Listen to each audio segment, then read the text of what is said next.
Saudi আরবে বর্তমানে সবচাইতে আলোচিত বিষয় হচ্ছে হরফ কাটিয়ে কাফালা। এই হরফ কাটিয়ে কাফালা হওয়ার বিষয়টি নিয়ে সৌদি আরবে বর্তমান সময়ে সবচাইতে বেশি আলোচনা হচ্ছে।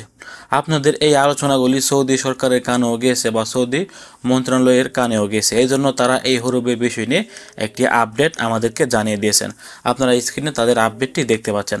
আপনারা হরফ কাটিয়ে কিভাবে কাফালা হবেন বা কোন প্রক্রিয়ায় আপনারা হরফ কাটিয়ে কাফালা হতে পারবেন বা আদৌ আপনারা এই হরফটি কাটাতে পারবেন কিনা এই আপডেটের মধ্যে কিন্তু এটি বলা হয়েছে।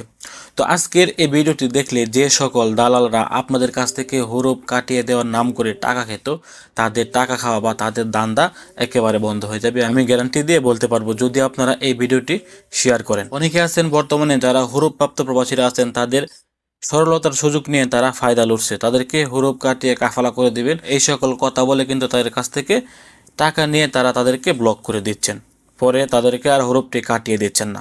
তো আজকের এই ভিডিওটি বেশি বেশি শেয়ার করুন যেন অনেক প্রবাসীরা জানতে পারে যে আসলেই কি সৌদি আরবে হরফ কাটানো যায় কিনা, সৌদি মন্ত্রণালয় এখানে কি বলছে, হরফ আমরা কিভাবে কাটাতে পারবো। তাহলে কিন্তু সবাই জানতে পারবে এবং সবাই সতর্ক হতে পারবে। তাহলে তারা আর কোনো বিভিন্ন দালালকে কিন্তু টাকা পয়সা দিবে না। আমি গত কয়েকদিন আগে দালালের কল রেকর্ড সহকারে কিন্তু জানিয়ে দিয়েছিলাম। আমাকে নিজেও দালাল কল দিয়েছিলেন যে ভাই হরফের লোক থাকলে আমাকে দেন, আমি তাদেরকে হরফ কাটিয়ে কাফালা করে দেব। এরকম একটি কল রেকর্ড কিন্তু আমিও আপনাদেরকে শুনেছিলাম। আজকের এই আপডেটের মধ্যে সৌদি মিনিস্ট্রি কি বলছে দেখেন। এখানে সৌদি মিনিস্ট্রি বলছে যদি কোনো কর্মীকে কোনো কোম্পানি বা কোনো কফিল হরফ দিয়ে দেয়, তাহলে সে কোম্পানি বা সে কফিল চাইলে এটাকে 15 দিনের ভিতরে তুলতে পারবে বা 15 দিনের ভিতরে সে চাইলে খুব ইজিভাবেই এটাকে তারা মীমাংসা করতে পারবে বা হরফটি ওঠাতে পারবে। এটা কিন্তু কোম্পানি বা কফিল চাইলে পারবে। কিন্তু যদি 15 দিনের বেশি হয়ে যায় তাহলে এটি কফিল বা কোম্পানির জন্য অনেকটাই কঠিন হয়ে যায়। তবে যদি 60 দিন ওভার হয়ে যায়, টার্মিনেট করার 60 দিন পর যে হরফটি আমাদের এখানে চলে আসে, এই হরফটি আসার পর কুফিল বা কোম্পানি চাইলেও আর এই হরফটি কাটাতে পারবে না। এবং আমরা যারা কর্মীরা আছি, আমরাও কখনো 60 দিন ওভার হয়ে গেলে টার্মিনেট 60 দিন টাকার ভিতরে আপনি চাইলে কাফালা হতে পারবেন, অথবা আপনি ফাইনাল এক্সিট লাগিয়ে দেশেও যেতে পারবেন। দেশে গিয়ে আপনি আবার যে কোনো সময় নতুন বিষয় আসতে পারবেন। তবে যদি আপনার 60 দিন ওভার হয়ে যায়, আর ওভার হয়ে যাওয়ার পর আপনার একামাতে বা আপনার স্ট্যাটাসের মধ্যে বেশি উঠে যে অ্যাবসেন্ট ফ্রম ওয়ার্ক, তাহলে আপনি কখনোই কাফালা হতে পারবেন না। এমনটি কিন্তু এখানে বলা আছে। আপনি কোনো উপায়ে অ্যাবসেন্ট ফ্রম ওয়ার্ক অর্থাৎ আপনার ইকামার স্ট্যাটাসে যদি হরফ চলে আসে, আপনি আপনার কুফিল, আপনার কোম্পানি অথবা আপনি যে কোনো মাধ্যম দিয়ে অথবা আপনি নিজে কখনোই আর এই হরফটি কাটাতে পারবেন না। এটা আপনাদেরকে মনে রাখতে হবে। এখানে কিন্তু এটাই বলা হয়েছে।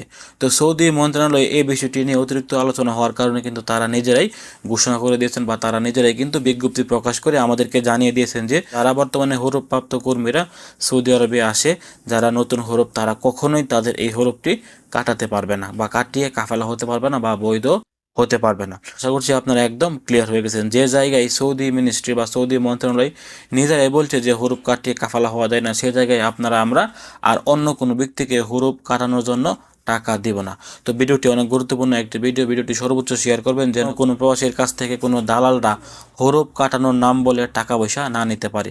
সৌদি সরকার নিজেই বলছে যে এই হরফ কাটিয়ে আপনারা কাফালা হতে পারবেন না। সেক্ষেত্রে আপনারা কাউকে টাকা দেওয়া মানে আপনি নিজেই নিজের পাশার মধ্যে বাস বুঝে দিচ্ছেন।